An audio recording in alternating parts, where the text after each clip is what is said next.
नमस्कार, मैं हूं सौरभ त्रिपाठी। इंडिया न्यूज देख रहे हैं आप सभी का बहुत बहुत स्वागत है।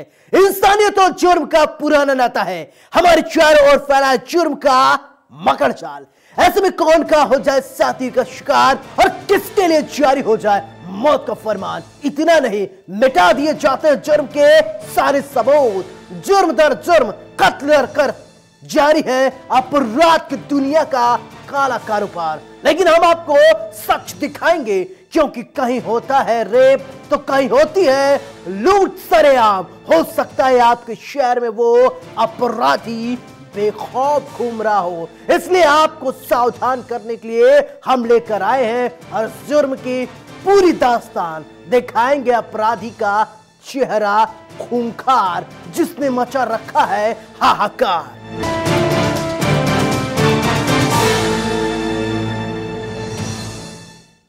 एक तरफ प्रदेश सरकार अपराध और अपराधियों पर लगाम लगाने की कोशिश कर रही है, तो दूसरी तरफ प्रदेश में कब, कहां और कैसे कोई शातिर अपराधी का शिकार हो जाए कोई नहीं जानता। आगरा में बेखौफ बदमाशों ने पूर्व विधायक पर गोली मार दी। गोली लगने के बाद पूर्व विधायक गंभीर रूप से घायल हो गए। इस वारदात के बाद आगरा में मचा है हाहाकार।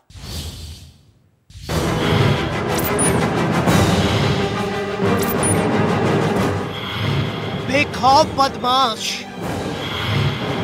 पुलिस को खुले चुनौती देते बदमाश, न शासन का डर न पुलिस का खौफ। इतने बेखौफ कैसे हो गए हैं बदमाश?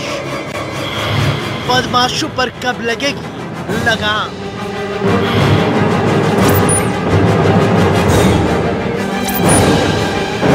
एक तरफ प्रदेश सरकार अपराध और अपराधियों पर लगाम लगाने की कोशिश कर रही है, तो दूसरी तरफ बेखौफ अपराधी इतने बेखौफ हो गए हैं कि वो मानते ही नहीं।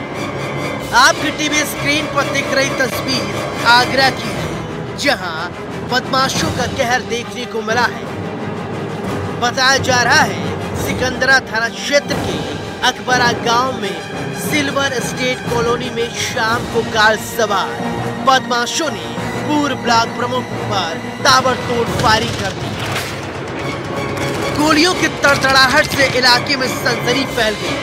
गोली लगने से पूर्व ब्लॉक प्रमुख गंभीर रूप से घायल हो गए।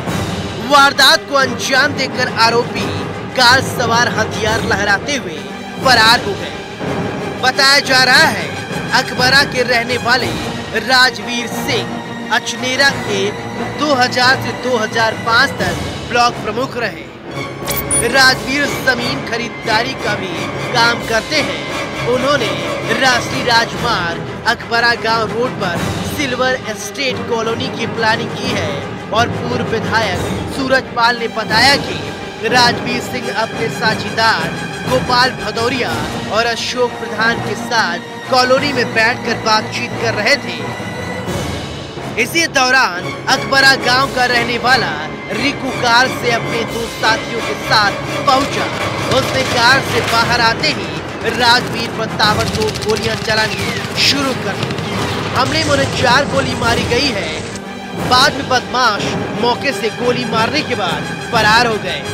मैं सूरजपाल सिंह, पूर्व विधायक फतेहपुर सीकरी। क्या मामला हुआ, क्या घटना हुई है, कितने गोली मारी? मेरे मकान से 300-400 मीटर आगे गांव की तरफ, अखबारा की तरफ, मेरे भतीजे राजवीर सिंह, पूर्व ब्लॉक प्रमुख अचनेरा, और उनके साथ में अशोक, पूर्व प्रधान मांगरोल गुजर, दोनों साथ निकले थे। तो 400 मीटर दूर आगे चले सिल्वरगिरी कॉलोनी है, आस्था गेट के सामने पास में ही। तो वहाँ खड़े उनसे गोपाल भदौरिया से बातचीत कर रहे थे प्रमुख जी। बातचीत करते में इतने में ही वेन्यू कार से टिंकू और उसके साथी लोग आए। गाड़ी से उतरते ही ताबड़तोड़ प्रमुख जी की फायरिंग शुरू कर दी। फायरिंग करके तुरंत ही भाग गए गाड़ी लेकर के। वारदात की जानकारी पुलिस को दी गई। मौके पर पहुंची पुलिस ने पीड़ित की तहरीर पर मामला दर्ज कर जांच शुरू कर दी है। इस वारदात के बाद कई सवाल खड़े होते हैं। आखिर प्रदेश में अपराधी इतने बेखौफ कैसे हो गए हैं क्या प्रदेश में अपराधियों में पुलिस का डर भय खत्म हो गया है? खैर जो भी हो, लेकिन देखने वाली बात होगी कि पुलिस इस पूरे मामले पर पीड़ित की तहरीर के आधार पर क्या कुछ कार्रवाई करती है। फिलहाल पुलिस ने मामला दर्ज कर लिया है। अब देखने वाली बात होगी कि आरोपी कब सलाखों के पीछे पहुंचते हैं। इंडिया न्यूज के लिए आगरा से संजय सिंह की रिपोर्ट। एक तरफ प्रदेश सरकार महिलाओं की सुरक्षा की बात कर रही है, तो दूसरी तरफ लखनऊ में पुलिस महिला के साथ बदसलूकी करते हुए नजर आए। ये महिला आरोप लगा रही है, खाकी पर जो आरोप लगे हैं वो कितना सच है। वास्तव में महिला के साथ अभद्रता की गई, बदसलूकी की गई, ये सिर्फ आरोप है। ये रिपोर्ट देखिए।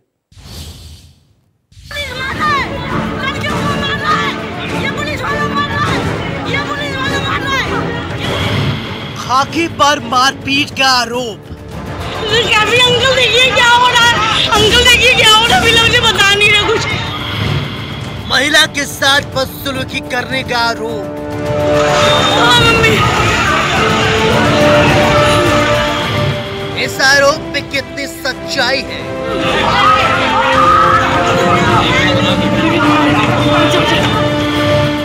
आखिर पुलिस ने ऐसा क्यों किया?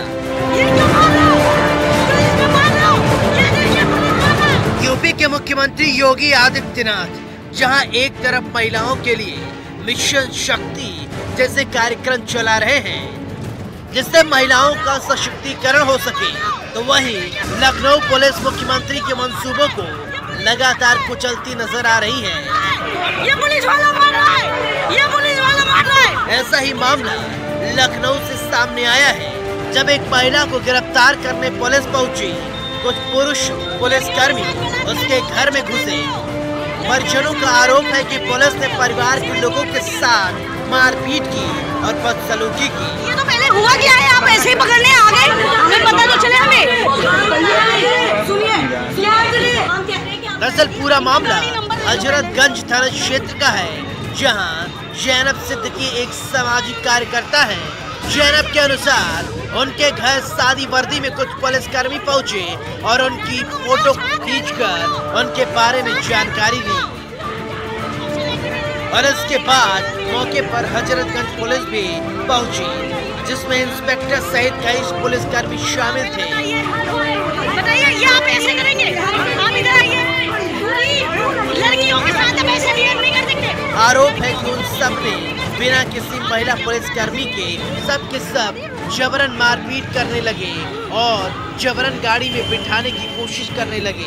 महिलाओं के मुद्दों को लेकर हम काम करते हैं। अचानक 5:30 बजे हमारे घर पे पुलिस आती है। मैं ऑफिस के कार्य से मैं घर के बाहर थी और वो फ़ोटो दिखाते हैं और बोलते कि वो ठाकुरगंज थाने से आए हुए हैं और वो फ़ोटो दिखाते हैं। उसमें कहते हैं कि क्या आपकी बेटी CA NRC में थी? वो फेसबुक की फ़ोटो थी। तो पिताजी ने कहा कि नहीं भाई, वो तो CA NRC में नहीं थे हम लोग, मगर ये है कि भाई सामाजिक संगठनों में काम करते हैं तो महिला हिंसा को लेके, सारी चीज़ों को लेके हम बातचीत ज़रूर करते हैं, मगर मेरी बेटी का इस तरह से कोई वो नहीं है। फिर वो चली जाते हैं, कहने लगे पूछे पापा नाम है, और इससे पहले किसी चीज़ में किसी उसमें नाम नहीं था हमारा। फिर पापा कहते, फिर 5:30 बजे मैं ऑफिस से जब आती हूँ, मैं फील्ड से घर आती हूँ, तो मेरे पिताजी को जैसे ही नमाज़ पढ़ के आ रहे होते, बाहर 4-6 लोग आते हैं। अचानक से गाड़ी रुकती है और उसमें कई पुलिस बिना वर्दी के पुलिस वाले होते हैं। उनसे पूछा जाता है कि भाई आप कहाँ से आए हैं सर, कम से कम हमें बताइए तो कि आप किस लिए आए हैं। तो उन्होंने कहा कि मुझे नहीं पता किस लिए आए हैं। तो हमने कहा कि भाई बता दीजिए, हम लोगों को नहीं पता, आप बताते तो शायद इतनी सारी चीज़ें नहीं होती, मगर जिस तरह से जिस नियत से था अब हम लोगों को नहीं मालूम। आप मतलब वो कह रहे हैं कि और कुछ नहीं बताया। हमारा बार बार यही सवाल था, सर आप प्लीज़ बताएं, एज ए एक्टिविस्ट हैं हम लोग और हम लोग समाज में कोई उस तरह का काम नहीं कर। मैं महिलाओं के लेके मुद्दों पर लड़ाई करती हूँ, मैं दलितों के मुद्दों पे लड़ाई करते हैं। हमें जो कॉन्स्टिट्यूशनल हमारा राइट है, हम आपसे पूछ सकते हैं सर आप अपना ID कार्ड दिखा दीजिए। तो उसके बाद फिर वो हो गया। फिर उन लोगों ने हसनगंज थाने में फ़ोन किया और लोगों को बुलाया, यहाँ से पुलिस गई और पुलिस वाले मतलब एकदम से वो मारपीट करने लगे और गाली गलौज कर डंडों से मारने लगे। इस वारदात के बाद कई सवाल खड़े होते हैं, आखिर प्रदेश में पुलिस ऐसे कैसे कर सकती है? पुलिस पर महिला जो आरोप लगा रही है, क्या वो सच है या इसके पीछे कुछ और? कौन से थाने से आप लोग बताइए जरा पहले। खैर, अब मामला पुलिस के आला अधिकारियों के संज्ञान में आया है। अब देखने वाली बात होगी कि पुलिस के आला अधिकारी इस पूरे मामले पर क्या कुछ कार्रवाई करते हैं। इंडिया न्यूज के लिए लखनऊ से कलीम की रिपोर्ट। हमीरपुर में पूर्व प्रधान और उसके बेटे की बदमाशों ने गोली मारकर हत्या कर दी थी। हत्या के 3 दिन बाद अभी तक बदमाशों का कुछ अता पता नहीं है कि बदमाश कहां है। बदमाशों को जमीन निगल गई या आसमान खा गया। कहां है हत्यारे, कब होगी गिरफ्तारी, जिसने हमीरपुर में मचा रखा है हाहाकार।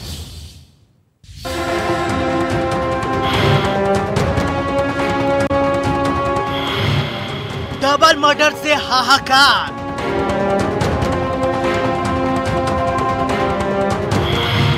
हत्या के 3 दिन बाद कहां है आरोपी? खाकी को खुली चुनौती देते आरोपी।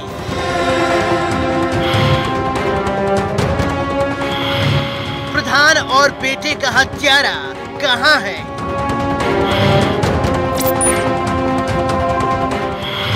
कब होगी गिरफ्तारी?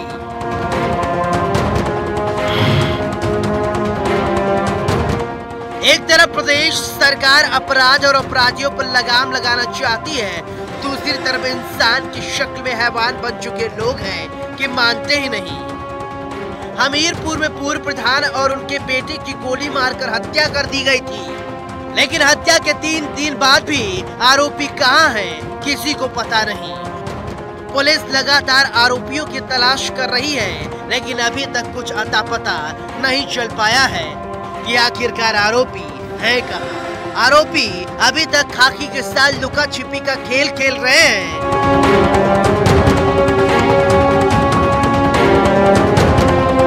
जी हां, सही सुना आपने। प्रदेश में अपराधी अब पुलिस को खुली चुनौती देने लगे हैं। हमीरपुर जिले में पूर्व प्रधान और उनके बेटे की गोली मारकर हत्या से इलाके में हाहाकार मचा हुआ है, जबकि दूसरा बेटा उनका गंभीर रूप से घायल बताया जा रहा है। ये वारदात मंगलवार को अंजाम दिया गया था, लेकिन वारदात के 3 दिन बीत जाने के बाद भी आरोपी कहां है, किसी को नहीं पता। आरोपियों को जमीन निगल गई या आसमान खा गया, कोई नहीं जानता। पूर्व प्रधान पृथ्वीराज यादव के बेटे जितेंद्र और वीरेंद्र अपने खेत से मोटरसाइकिल से लौट रहे थे, तभी उनका अपने ही गांव के रहने वाले राम सेवक राजपूत और उनके बेटों के साथ विवाद हो गया। राजपूत और उनके बेटों ने यादव के बेटे पर गोलियां बरसा दी और घटना की जानकारी मिलते ही पृथ्वी यादव वहां मौके पर पहुंच गए। आरोपियों ने उन्हें भी गोली मार दी। पृथ्वीराज और उनके बड़े बेटे जितेंद्र की मौके पर ही मौत हो गई, जबकि छोटे बेटे वीरेंद्र को अस्पताल में ले जाया गया, जहां उनका अभी तक इलाज चल रहा है। ये गोली गड़ गई हमारे बड़े पापा और बड़े पापा के लड़के बड़े भाई जितेंद्र यादव। क्यों मारी गई ये गोली? जी अब पता नहीं, कोई पहले से विवाद था, तो वो विवाद चलता चलता पुलिस से भी वो मांगा, लेकिन कुछ किया नहीं उन्होंने। बस पुलिस से क्या मांगा आप लोगों ने? हमने कहा था कि वो गार्डगिरी यानी सुरक्षा के लिए कहा था कि सुरक्षा करना, लेकिन कुछ किया ही नहीं। आपने लिखित में दिया था? जी प्रधान जी ने दिया था लिखित में, हमारे बड़े पापा ने। जी कब दिया था ये? पहले, अभी 1 महीने पहले की बात है। देखिए, उत्तर प्रदेश में जंगल राज, गुंडा बिल्कुल भयमुक्त। सरकार बनने के पहले कहा था कि उत्तर प्रदेश में गुंडा राज है, हम सरकार पूरी तरह से काम करेगी और गुंडा राज पे काबू करेगी, गुंडा भागेंगे। और हम तो अब ये कह रहे हैं कि पूरा गुंडा राज है, सरकार का कोई डर नहीं है, कोई भय नहीं है, गुंडा भयमुक्त है। सरेआम आज अकेले ददरी घटना ने गुंडों को संरक्षण दिया जा रहा, तमाम लोग बचाने का प्रयास। वहीं आरोपी फरार बताए जा रहे हैं। हमीरपुर के पुलिस अधीक्षक राम सेवक राजपूत और उनके बेटे संजय और कपिल के खिलाफ मामला दर्ज कर लिया है और मामले की तफ्तीश की जा रही है। फिलहाल अभी तक गिरफ्तारी नहीं हो पाई है, लेकिन अभी तक आरोपी कहां है किसी को कुछ नहीं पता। उन्हें जमीन निकल गई या आसमान खा गया, कोई नहीं जानता। वारदात के 3 दिन बाद भी अभी भी खाकी के हाथ खाली है। प्रदेश में लगातार अपराधी पुलिस को अब खुली चुनौती देने लगे हैं। अब देखने वाली बात होगी कि पुलिस आरोपियों को कब गिरफ्तार करती है।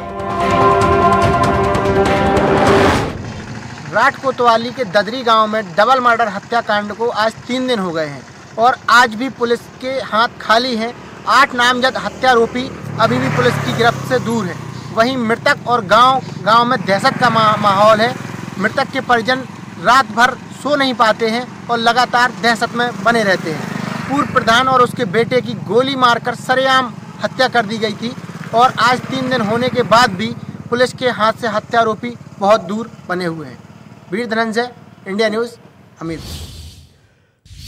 सरकार स्वास्थ्य सेवाओं के लाखों करोड़ों रुपए खर्च कर रही है, लेकिन सिस्टम में बैठे कुछ सरकारी कर्मचारी हैं जो सरकार के मंसूबों पर पलीता लगाते नजर आ रहे हैं। जी हां, सही सुन रहे हैं आप। बदायूं में लैब टेक्नीशियन का रिश्वत लेते वीडियो वायरल हो रहा है, जिसमें वो मरीजों से बेरोक टोक तरीके से रिश्वत ले रहा है और ये वीडियो सोशल मीडिया पर जमकर वायरल हो रहा है, जिसकी वजह से मचा है हाहाकार।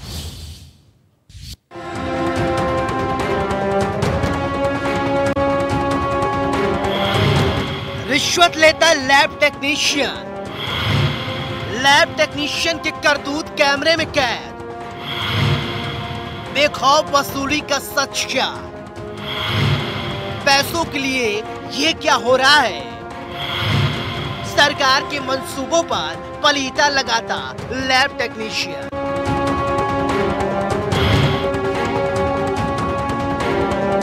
लोगों के स्वास्थ्य के लिए सरकार की तरफ से लाखों करोड़ों रुपए खर्च किए जा रहे हैं, लेकिन सिस्टम में बैठे कुछ लोग हैं जो सरकार के मंसूबों पर पलीता लगाने का काम करते नजर आ रहे हैं।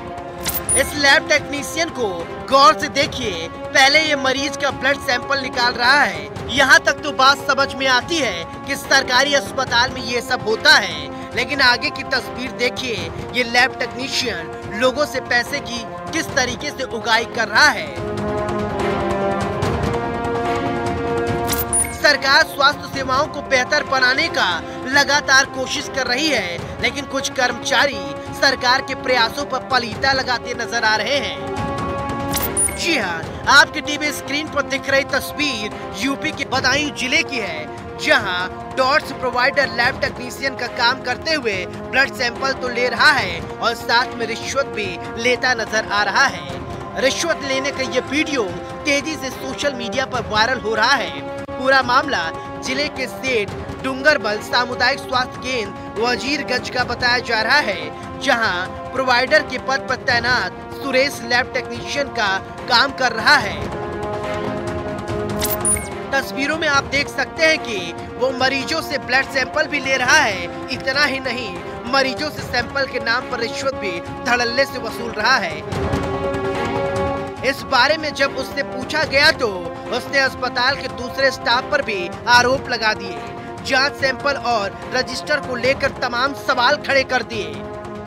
मामला चल रहा है, आपके यहाँ का वीडियो वायरल हो रहा है सोशल मीडिया पर, सैंपल के नाम पर रुपए लिए जा रहे हैं, क्या मामला है पूरा? मामला ये है कि यहाँ पर एक प्राइवेट व्यक्ति पैसे लेकर जांचें करता है, जिसके बारे में मैं डॉक्टर साहब को भी अवगत करा चुका हूँ। ये उन्हीं की साठगांठ पर ये चल रहा है। यहाँ पर मैं जुलाई में कोरोना ड्यूटी में 20 दिन वहाँ रहा था और 20 दिन लगातार यहाँ पर जाँचें हुई हैं मेरी एब्सेंस में और वीकली रिपोर्ट भी दी गई है। जब मैंने इसका ऑब्जेक्शन उठाया था तो मुझे SC एक्ट लगाने की धमकी दी गई। इस बारे में जब उच्च अधिकारियों से पूछा गया तो उनका कहना है कि नियमानुसार डॉट्स प्रोवाइडर ब्लड सैंपल नहीं ले सकता।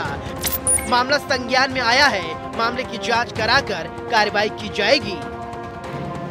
हाँ, ये वीडियो आपने अभी दिखाया है मेरे को और अभी हम लोग के संज्ञान में आया है और इसके बारे में जरूर हम लोग जांच करेंगे, क्योंकि डॉट प्रोवाइडर का काम नहीं है कि कोई सैंपल लेना या किसी पैसे का लेन देन करना, और इसकी जांच करा करके इन पर कार्रवाई अवश्य की जाएगी। जिस तरह से लैब टेक्नीशियन का वीडियो सोशल मीडिया पर वायरल हो रहा है, इन तस्वीरों को देखने के बाद कई सवाल खड़े होते हैं। आखिर प्रदेश में ये क्या हो रहा है? प्रदेश में सरकार के लाख कोशिश के बावजूद भी सरकारी कर्मचारी क्यों नहीं सुधर रहे हैं? सरकार की तरफ से इन्हें पैसे भी दिए जाते हैं, लेकिन अपनी आदत से मजबूर इन लोगों पर क्या कार्रवाई की जाए, ये तो सरकार को ही तय करना है। लेकिन प्रदेश में शायद इस तरह के लोग कभी सुधर नहीं पाएंगे या ये सुधरना ही नहीं चाहते, ये अपने आप में बड़ा सवाल है।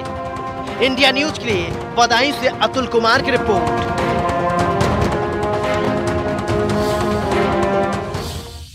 हर अपराध की शुरुआत होती है जड़, जोरू और जमीन से। गाजीपुर में दो पक्षों में जमीन के लिए खूनी संघर्ष देखने को मिला।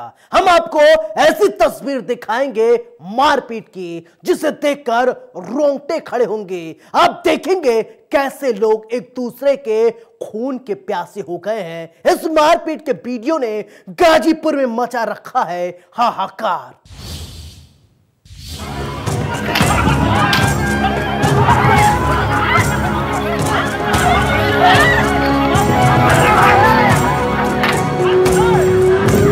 गाजीपुर के मरहत थाना इलाके के रायपुर बागपुर गांव में जमीनी विवाद में दो पक्षों के बीच जमकर लाठी डंडे चले। तस्वीरों में आप देख सकते हैं कैसे मारपीट की जा रही है।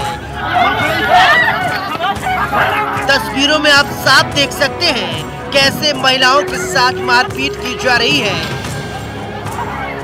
क्या बच्चे, क्या बूढ़े, क्या नौजवान, सब एक दूसरे के खून के प्यासे नजर आ रहे हैं। देखिए कैसे एक दूसरे पर लाठी डंडों से पिटाई की जा रही है, जिसमें दोनों पक्ष के 1 दर्जन से ज्यादा लोग घायल बताए जा रहे हैं। जी हाँ, आपकी टीवी स्क्रीन पर दिख रही तस्वीर यूपी के गाजीपुर की है, जहां ग्रामीणों का कहर देखने को मिल रहा है।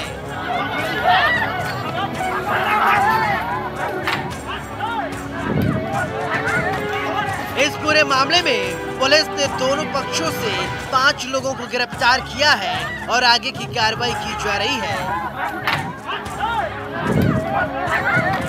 मारपीट का जो वीडियो सोशल मीडिया पर वायरल हो रहा है, वो मरहत थाना क्षेत्र के रायपुर बागपुर गांव का बताया जा रहा है, जहां जमीन विवाद को लेकर इस तरीके से दंगल नुमा मारपीट चली, जिसकी शिकायत एसडीएम से की गई थी। मामले में 2 दिन पहले एसडीएम के नेतृत्व में राजस्व की टीम ने विवादित जमीन नापकर मामले का निपटारा कर दिया था, लेकिन लाल जी के पक्ष के लोग जमीन की नाप से संतुष्ट नहीं थे। इस बात पर लाल जी के पक्ष से दर्जन भर से ज्यादा लोग दूसरे पक्ष को मारने पहुंच गए।